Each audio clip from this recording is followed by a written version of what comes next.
menderita gangguan mental atau mental disorder sehingga kerap berulah terutama di tempat umum. Lalu bagaimana polisi memeriksa seorang tersangka yang mengaku menderita mental disorder hingga seperti apa penanganannya? Untuk mengulasnya sore hari ini sudah bergabung di Kompas Petang psikolog forensik Reza Indragiri. Sore Pak Reza.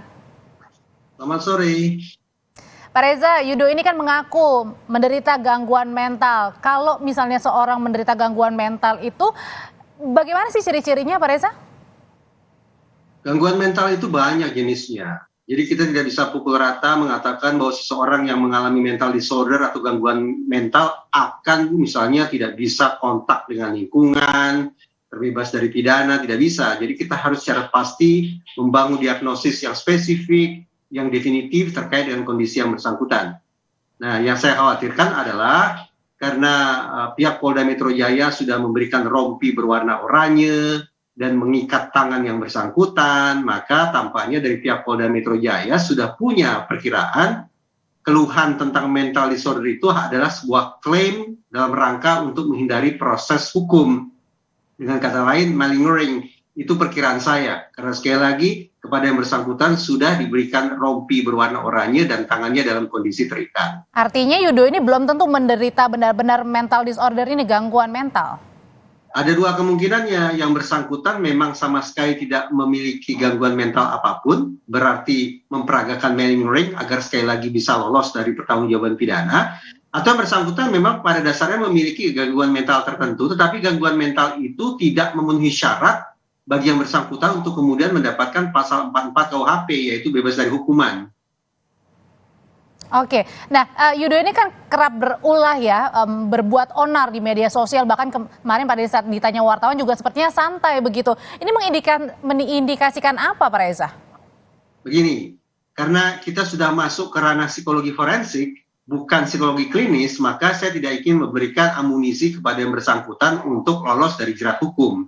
Karena pihak Polda Metro Jaya perkiraan saya ingin meminta pertanggungjawaban pidana kepada yang bersangkutan, saya dalam posisi mendukung rencana Polda Metro Jaya itu. Karena itu sekali lagi saya tidak ingin memberikan diagnosis, memberikan kisi-kisi, atau memberikan amunisi kepada yang bersangkutan sehingga suatu saat nanti bisa lolos dari sanksi pidana dengan menggunakan pasal 44 KUHP.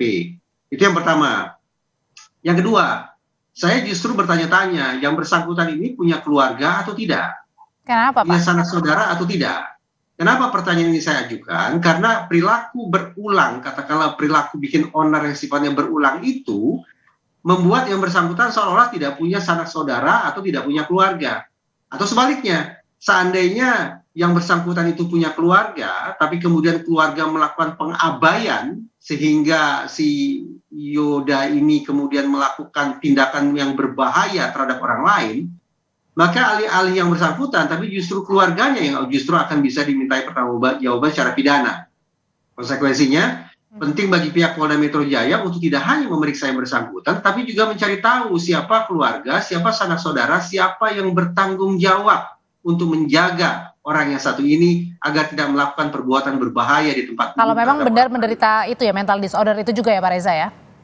Tepat, jadi anggaplah yang bersangkutan ini betul-betul memiliki gangguan mental yang membuat dia lolos dari jerat hukum. Tidak bisa dimintai pertanggungjawaban secara pidana, anggaplah demikian. Tapi jangan lupa, agenda penegakan hukum tidak hanya terhadap yang bersangkutan, tapi juga terhadap keluarga, terhadap sanak saudara, terhadap siapapun yang bertanggung jawab sesungguhnya untuk menjaga orang ini agar tidak melakukan perbuatan yang berbahaya terhadap orang lain. Oke, kalau sebaliknya tidak terbukti menderita gangguan mental, ini gimana cara memeriksanya? Karena kan melihat sepintas saja Yudo ini seperti tidak bersalah, kelihatannya santai. Kolega baik itu dari psikologi maupun dari psikiatri, saya yakin tahu persis secara teknis apa yang harus dilakukan terhadap orang semacam ini untuk memastikan apakah dia betul-betul memiliki gangguan kejiwaan ataukah sebatas mempraktekkan malingering alias pura-pura sakit agar lolos dari jerat pidana. Saya pikir saya tidak akan sampaikan di ruang publik terkait dengan teknis pemeriksaan tersebut. Dokter kejiwaan ini juga diperlukan ya untuk memeriksa kejiwaan mental dari si Yudo ini gitu ya Pak Reza ya? Ada beberapa jenis kondisi mental yang katakanlah cukup diperiksa oleh kolega dari psikologi. Tetapi untuk jenis-jenis lainnya yang lebih parah, yang lebih serius tentu membutuhkan keterlibatan lintas disiplin keilmuan termasuk dengan melibatkan kedokteran forensik. Oke, Pak Reza, sebenarnya kalau misalnya Yudo ini tidak terbukti alias sehat begitu ya untuk mentalnya, apa sih yang membuat seseorang ini melakukan keonaran? Siapapun kemudian bisa saja melakukan keonaran, tersinggung, suasana hatinya sedang tidak baik, barangkali kalau perempuan sedang menjelang menstruasi, ada perasaan frustrasi karena dipecat kantor, ada masalah dengan pasangan, apapun sesungguhnya bisa saja membuat orang kemudian melakukan perbuatan onar di ruang publik.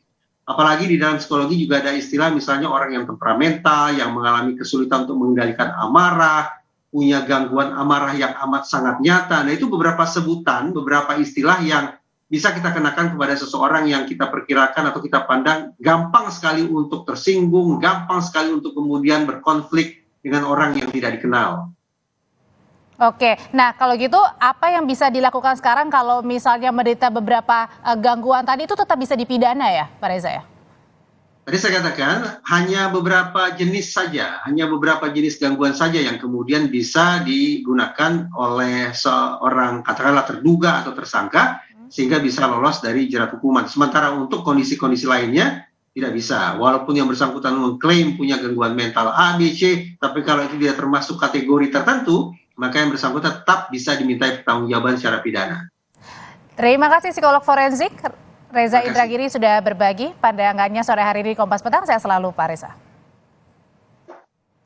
Usai jeda, saudara, kami kembali dengan informasi dari Presiden Joko Widodo dan Menhan Prabowo Subianto kompak menjadi saksi pernikahan anak Ketua Umum Perindo Haritanu Sudibyo.